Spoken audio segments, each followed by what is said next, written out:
Welcome, everyone. Thanks for watching. I'm Mariquita Solis, and I'm very grateful to have you all here again with us today in our circle. And alongside me is my brilliant partner, Linda Tilson. We are the co founders of The Last First Date, a space dedicated to leaving the shallow waters of playing it safe and stepping into true unforced intimacy of the soul.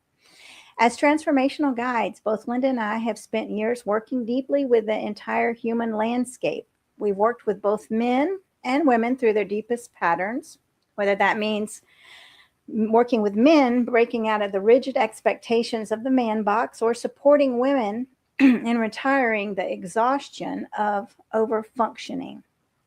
So today, we're going to focus on keeping the peace versus protecting your partner, the myth of the peaceful bystander. So many people confuse passive avoidance with emotional maturity. We've been conditioned to believe that staying quiet during a conflict is always the noble choice, even when our partner is the one taking the heat. But there's a massive difference between de escalating a situation and completely disappearing from the room.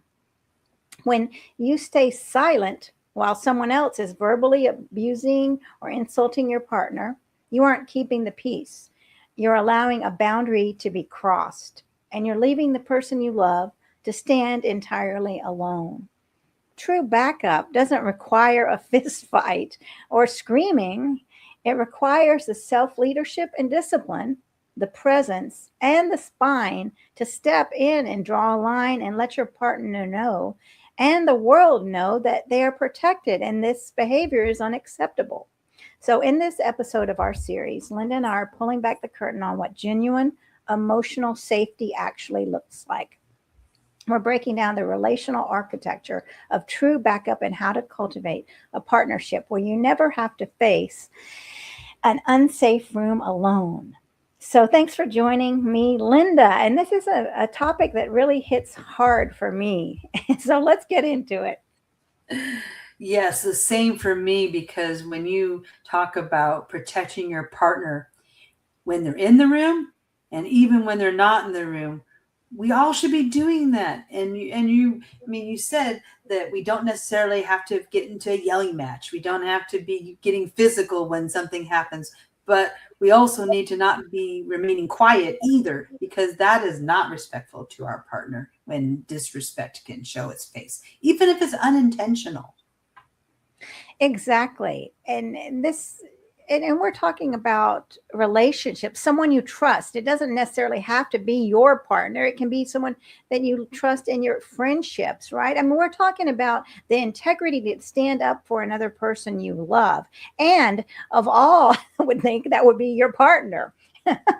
But yes, and it's frightening to be on the other end of it when you're not being defended and not being supported. And I've been on that end where I've been bullied and made fun of and had and no backup at all. And it's really hurtful. It's frightening when you expect the person you love to stand up for you and they don't say anything and then their role is looked at as a peacemaker when I felt like I've been completely abandoned. How can you call this person a peacemaker? I thought they would stand up for me. And I really there are no words to describe that, the feeling of safety being yanked away from you. And being passive, you think you're gonna not want you're not wanting to upset the apple cart, so you're not going to want to say something, but what you're doing is well, you think you're like reducing drama in that moment with that other person or persons. You're actually just relocating it into where your partner is going to pull you aside and say, hey, when my mother-in-law was saying these things about me and you didn't say anything to my defense, why didn't you say anything? That's a typical example of just any person that is saying something critical, and they may or may not be doing it to be malicious. It's just something they're thinking, and they're letting uh, their their son or daughter hear something that they have an opinion about, and a lot of times it's a strong opinion. And when you're standing there listening to something like these things, like saying that somebody is so outspoken, for example, not terribly harsh, because being outspoken, that's something that's important. But if they're putting it in a way that's negative, you're sort of thinking, well, when does my voice count? And an in-law saying something to that makes you wonder, like, well, okay, I let you have your opinion, but you're going to say I'm outspoken because I put mine on there.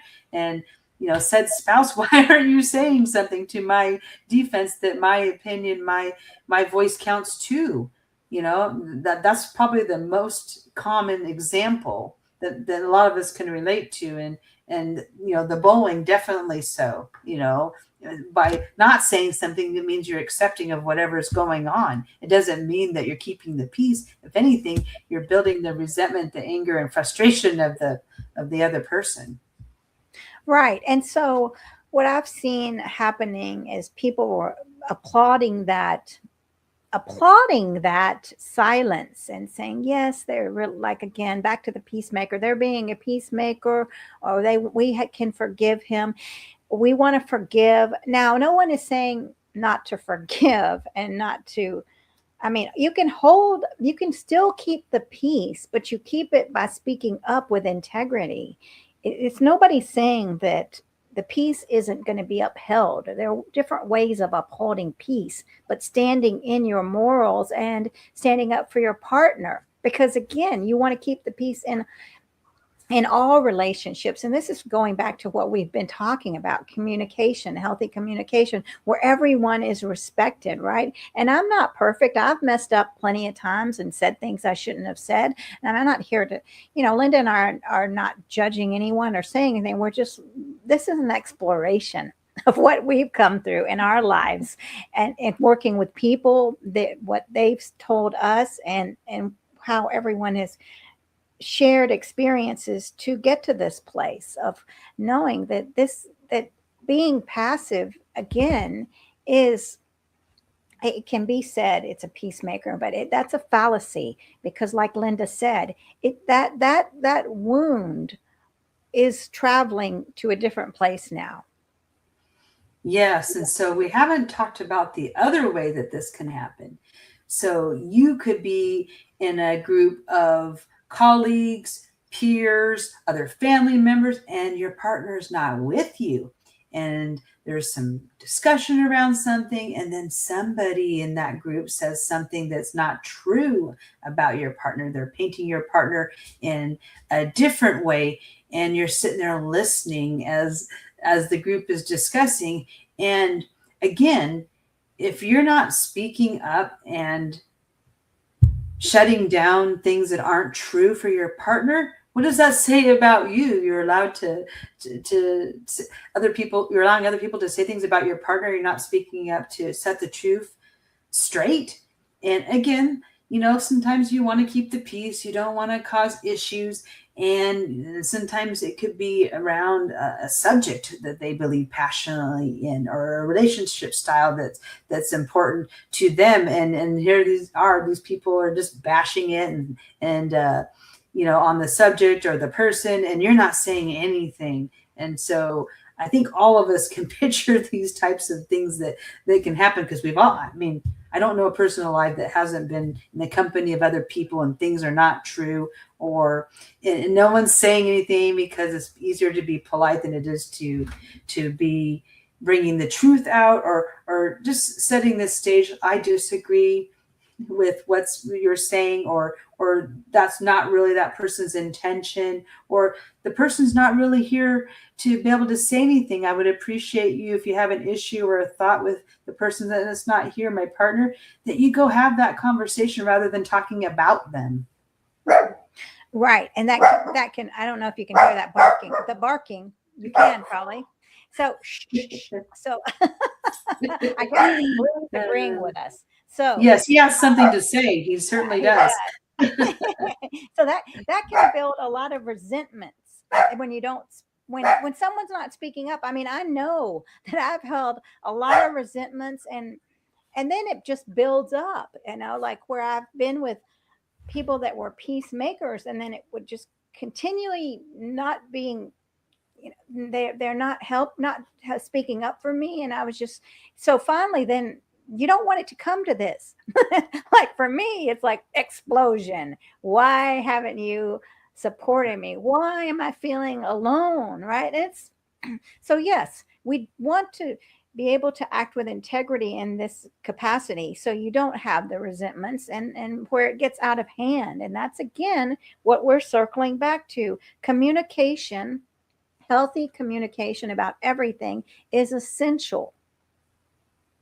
Yes, and it's all about expressing and speaking for the things that come up. So if you're in the situation, your partner didn't stand up for you, whether you're in the room or not, then you need to say, hey, why didn't you do that? And then listen to their response, because they might have had a good reason why in that moment, in that timing, it wasn't right to say something.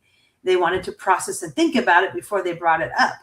And not everyone's going to be perfect in the moment and just go right into those difficult conversations, because difficult conversations are a skill in themselves. But if they know that you would have rather seen them speak to something going on and you didn't do it, then having that awareness can mean a lot. And maybe they didn't even know that something affected you. How often does someone say something and it affects you in a certain way, and the person's sitting right next to you, it didn't affect them, and they didn't know it affected you, and so you said nothing. So it's going to continue to happen until you say something. And so failure to speak isn't going to serve you well at all. And I don't know, so many people worry about saying the wrong thing or how to preface something because they don't want something to happen. And honestly, I advocate that 99% of the time that the discussion that you're going to have is going to improve your relationship, not detract from it, because we can't change what we're not aware of. We can't change something that we're not good at. We need support and trying to figure out how to do it. And so, a lot of what we've been talking about in this series is having compassion for ourselves and others to change the trajectory when these things come up.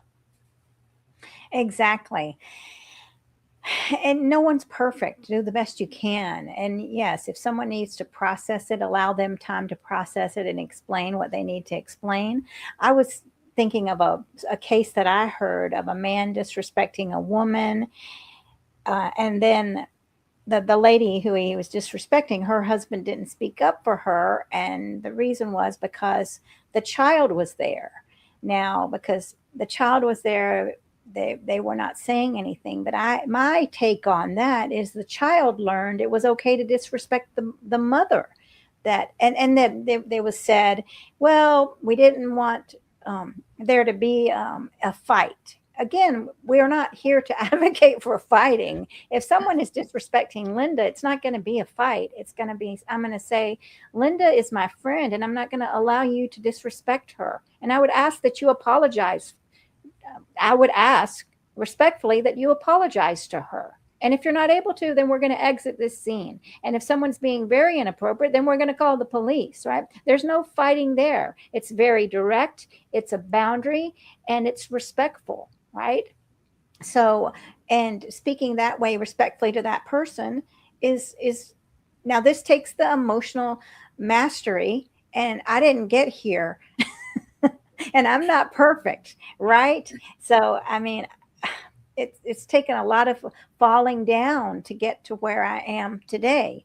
And yes, I do my best and I'm not perfect. So, like again, we're not here to judge. I'm here to say an ideal situation, you set the boundary clearly and in a respectful manner for everyone. Because if you have a small child watching, you don't want the child to think it's okay to disrespect, so and so can just come over and disrespect your mother anytime. No, that's not, I would say that's not an ideal situation. It's definitely not an ideal situation. And, when that happens repeatedly, then it becomes what everyone accepts. And so it's not going to change anytime soon until you address it. You can't change what's not addressed. And, there could be some other examples of this disrespect that's happening and no one is saying.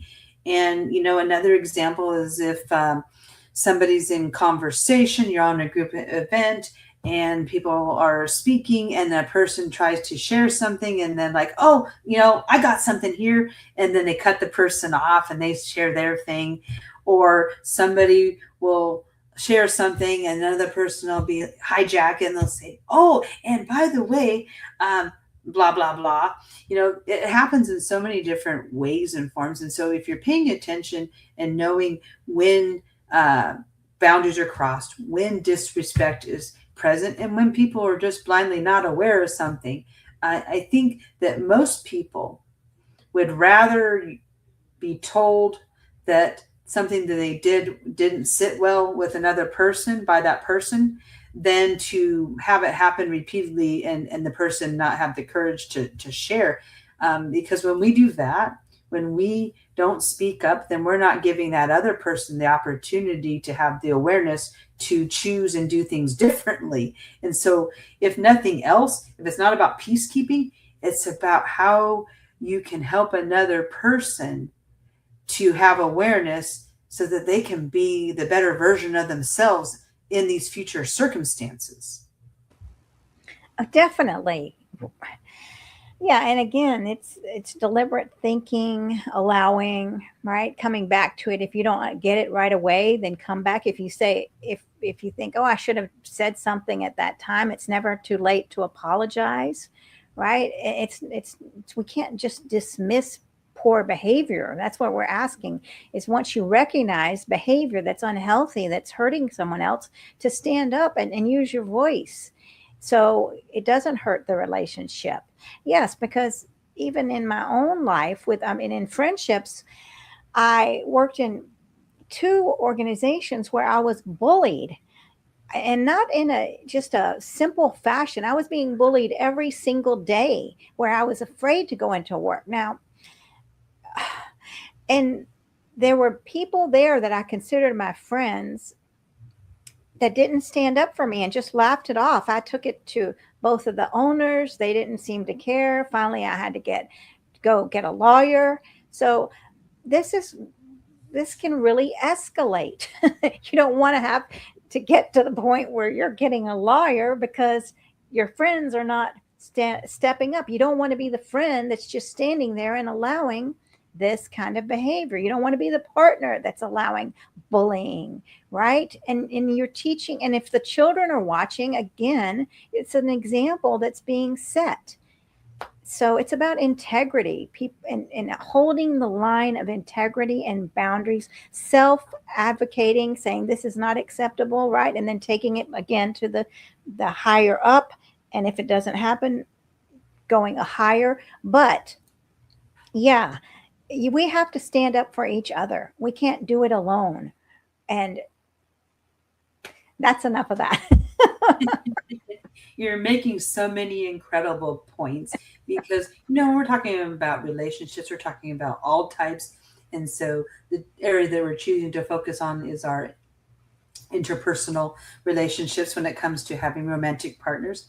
And all of the same things apply. People seem to think that there's a set of rules of engagement for friendships versus coworkers versus romantic partnerships. And I say no. They're present in all three. And the more that we can learn how to navigate these conversations, speak up when it's important, and you spoke to it, Mariquita. You talked about, there's a time when you stand up for yourself, and then there's a time where you stand up for other people. And a lot of this learning happens as you experience it. We make it sound easy sometimes when we're giving these examples of how you would navigate, but there's times where there's some processing that has to happen. So maybe you didn't do it in that moment. You're like, oh, I wish I would have spoken up and said something. You know what? Don't beat yourself up for each time that you fail to do something. Just acknowledge, oh, I should have spoken up. Next time this comes up, I'm going to speak to it. And then, you mentioned this too. If you messed up and didn't protect and advocate for your partner when things were going south, then say to your partner, you know what, when we were in this conversation and they were talking about how you're too outspoken, I'm so sorry I did not speak up and say that your voice was important and that you needed to express something, and why would you have any less of a right to do it than everyone else? I'm sorry I didn't do that. I will, next time when someone says something like that, I will say something.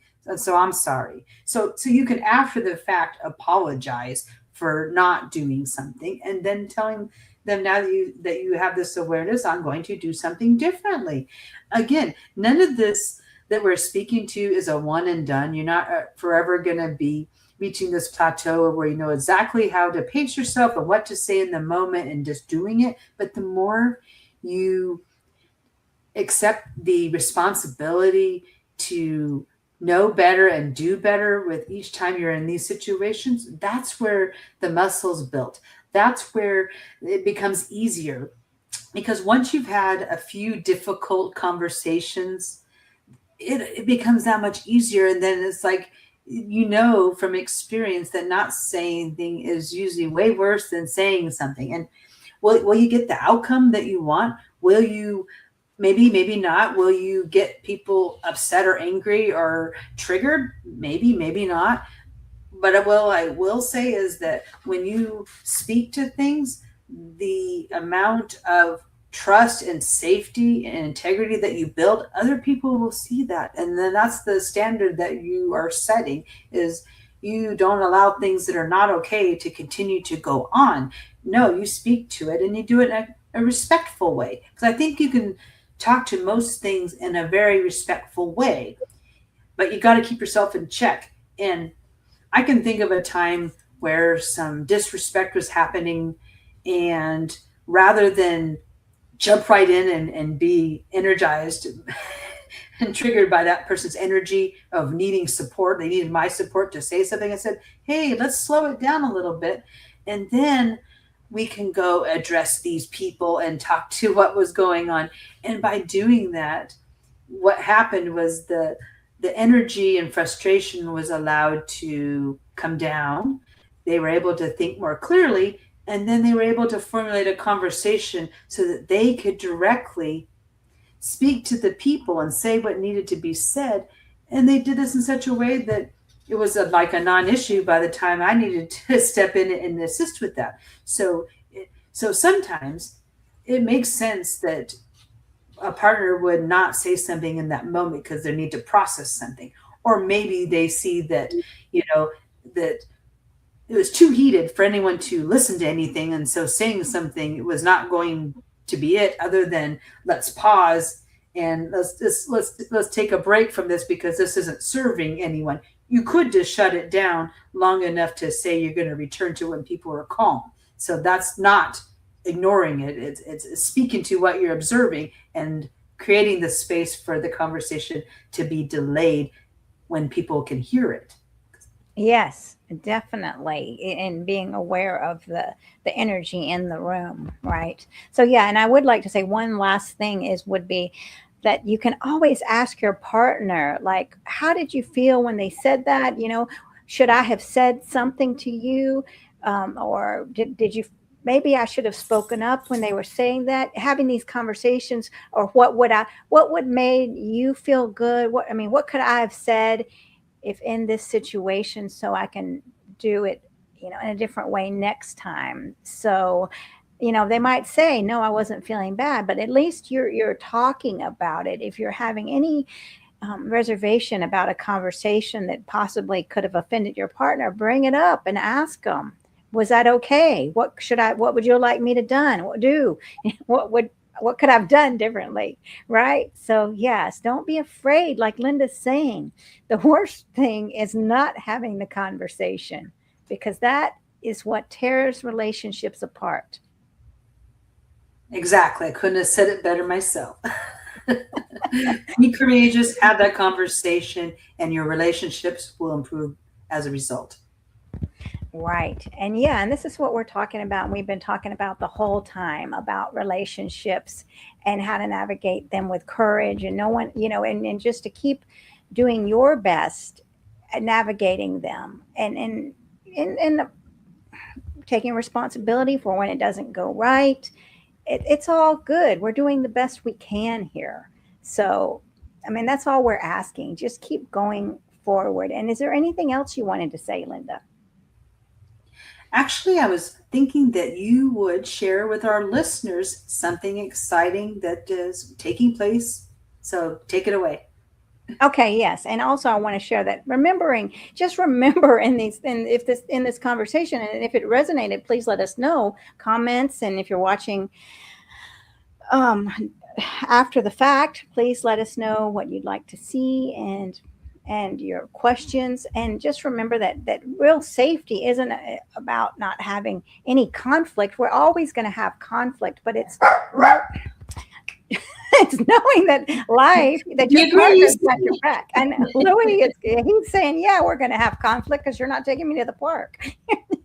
Your partner has the courage, character, and conviction to stand beside you, right? Not silently watching, but to be, he's got your back. All right. And so if today's conversation resonated with you and you're ready to really step into an elevated type of relationship and raise your standards, like we're all moving forward. So we're inviting you to visit our website, www the last the www the dash last dash first dash date.com, right? And complete the contact information, and then we will we're going to gift you an assessment called Self Leadership in Love.